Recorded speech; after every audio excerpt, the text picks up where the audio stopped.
Hi all, this is Yolantha from Homeschool Creations, and I just wanted to share a quick peek with you of our weekly student planner.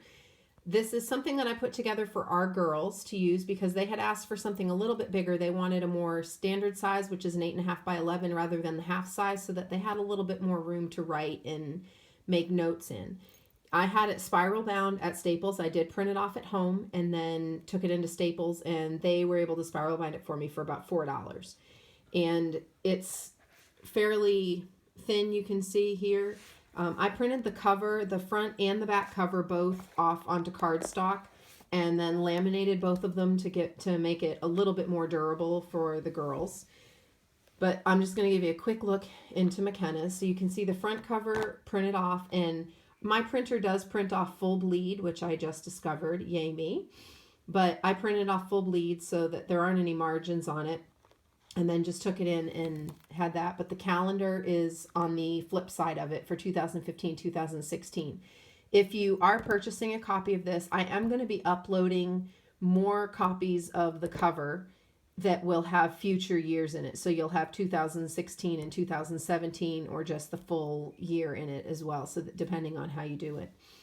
And then here there is room for the kids to write their name and address and other information here, and then to put their daily schedule, which she has obviously not done, but just to give you a little look at that. And then every month there's a full layout calendar for every month, and then also for every week as we go on. So I'll let you look really quick here. So this is her quick look at November, and then every week that we have school, there's a full layout here for her to go down and do her subjects. So to kind of give you a little look, there's 8 different subject spots here where she can keep track of everything that she needs to do, and then a place for her to write her goals, maybe what she's learned, just so you can see here, it's hard to catch up on schoolwork when you haven't done a full subject for the whole week, which was her getting behind on something. But then there's a little spot here for them to put to-do notes, different things that are going on the weekend as well. So, and like I said, these pages do print off full bleed, so you can see that means when I'm saying full bleed, it goes all the way to the corner. On my printer, it was actually a setting. Under printer settings, I had to choose the paper, and I had to choose the full bleed setting. And to give you an idea otherwise of what it would look like and what it would print like otherwise, this is not a full bleed page. You can see that there's a little bit of a margin here. So before I had figured out that we could do the full bleed page or whatever, this is how the page is printed off. So it goes almost all the way to the edge, but then a little bit later on we get into the full bleed.